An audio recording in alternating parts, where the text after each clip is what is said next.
주식시장에서 가장 답답한 순간은 주가가 떨어질 때가 아닙니다. 차라리 하락은 숫자로 보입니다. 몇 퍼센트 빠졌는지 손실이 얼마인지 계좌가 말해줍니다. 진짜 무서운 순간은 따로 있습니다. 거래가 멈췄는데 그 뒤에서 무슨 일이 벌어졌는지 투자자가 알 수 없을 때입니다. 엔지캠생명과학 주주들이 지금 느끼는 감정은 단순한 불안이 아닙니다. 당혹감, 분노, 의심, 그리고 도대체 내 돈은 어디에 묶인 것인가라는 절박함입니다. 오늘은 거래정지 자체를 설명하지 않겠습니다. 주주들은 이미 압니다. 중요한 것은 그 다음입니다. 왜 감사인은 재무제표를 믿기 어렵다고 봤는가? 왜 78억 원이라는 돈의 흐름이 사건의 중심에 섰는가? 왜 자사주와 신사업 전환은 오히려 의문을 키웠는가? 그리고 왜 종토방은 단순한 잡담 게시판이 아니라 주주들이 퍼즐을 맞추는 현장이 되었는가? 오늘은 이 사건을 하나씩 열어보겠습니다. 78억 대여금, 주주들이 분노하는 이유. 첫 번째 단서는 78억 원입니다. 보도에 따르면 엔지캠생명과학은 쿡하이브에 2025년 12월 63억 원, 2026년 1월 15억 원 총 78억 원을 대여했습니다. 회사가 내세운 명분은 MSO, 즉 병원 경영 지원과 메디컬 뷰티 사업 확대였습니다. 겉으로 보면 신사업 추진을 위한 자금 지원처럼 보입니다. 그런데 추리소설에서 중요한 건 항상 명분이 아니라 경로입니다. 돈이 왜 나갔고 어디로 흘러갔고 누가 승인했고 어떤 자료로 검증됐느냐가 핵심입니다. 더벨은 이 대여금이 감사의견 거절의 핵심 원인으로 지목됐다고 보도했습니다. 주주들이 분노하는 이유는 단순합니다. 바이오 회사가 적자를 내는 건 어느 정도 감수할 수 있습니다. 신약 개발 회사가 오랜 기간 이익을 못 내는 것도 시장은 이해합니다. 하지만 회사 돈이 외부로 나갔고 그 돈의 사용처와 의사결정 과정이 충분히 납득되지 않는다면 이야기는 달라집니다. 이건 임상 실패의 문제가 아닙니다. 신뢰의 문제입니다. 돈을 돌려받았다는 말로 끝나는 문제인가? 회사는 해당 대여금을 전액 회수했고 내부 통제를 강화하겠다는 입장을 밝혔습니다. 실제 보도에 따르면 회사는 목적 외 사용 정황을 확인한 뒤 전액 상환을 요청했고 2026년 2월 36억 원, 3월 42억 원을 회수한 것으로 설명됐습니다. 그런데 여기서 주주들이 다시 묻습니다. 돈을 돌려받았으면 끝인가? 파미데일리는 감사인이 해당 자금이 엔지캠생명과학, 주식 취득 및 비상장 주식 투자 등에 사용된 것과 관련해 거래의 타당성 회계 처리, 적정성, 내부 통제 자료를 충분히 확보하지 못했다고 봤다고 전했습니다. 여기서 사건의 분위기가 달라집니다. 회수는 결과입니다. 감사가 보는 것은 과정입니다. 돈이 빠져나간 시점의 판단은 합리적이었는가? 담보와 보증은 충분했는가? 자금 사용처를 사전에 통제했는가? 목적 외 사용을 왜 사후에 알게 되었는가? 이 질문에 답하지 못하면 회수했다는 말만으로 주주들의 분노는 가라앉지 않습니다. 추리소설로 치면 사라진 물건이 돌아왔다고 해서 사건이 끝나는 것이 아닙니다. 누가 가져갔고 왜 가져갔고 그 사이 무슨 일이 있었는지를 밝혀야 끝납니다. 감사의견 거절이 드러낸 내부 통제의 민낯. 이 사건에서 가장 무거운 단어는 적자가 아닙니다.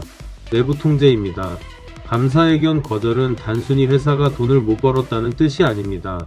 감사인이 필요한 증거를 충분히 확보하지 못했거나 재무제표의 신뢰성을 판단하기 어렵다고 본 상황입니다. 주가가 빠지는 것보다 더 무서운 건 시장이 회사의 숫자를 믿지 못하게 되는 순간입니다. 특히 이번 사안은 바이오 기업의 통상적인 리스크와 다릅니다. 임상이 늦어졌다, 기술 수출이 지연됐다, 매출이 줄었다.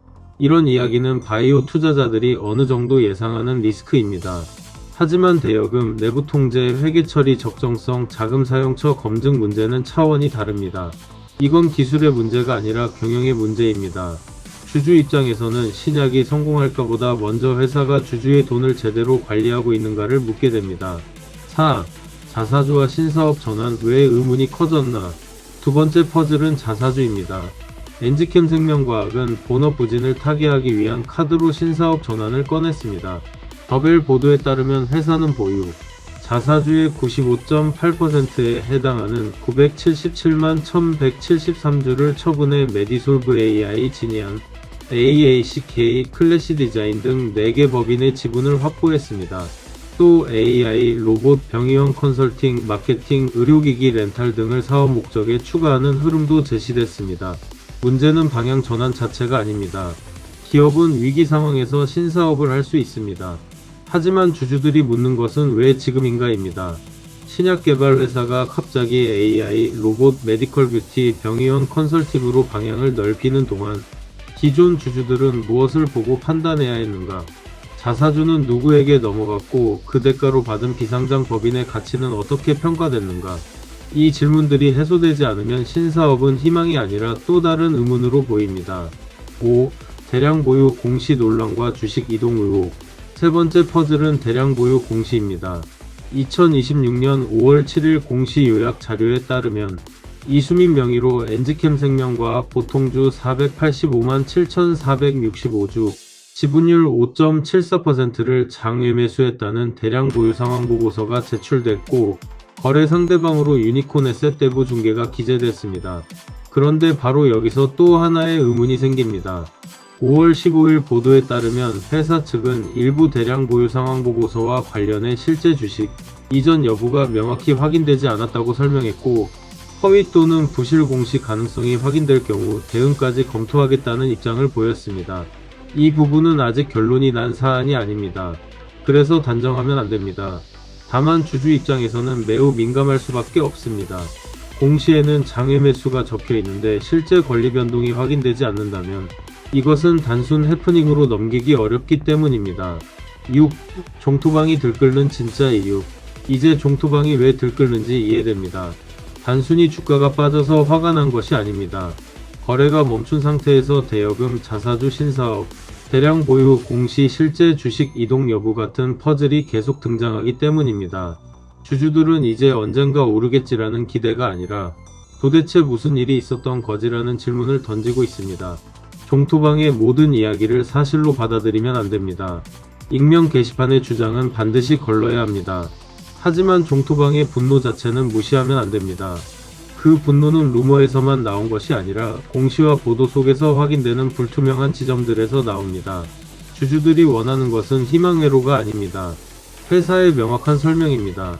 누가 언제 어떤 의사결정으로 어떤 근거를 가지고 자금을 집행했는지, 자사주 거래의 상대방과 비상장 주식 가치평가는 적정했는지, 대량 보유 공시는 실제 권리 변동과 일치하는지, 이 질문들에 대한 답입니다. 7. 거래 재개보다 먼저 필요한 것들.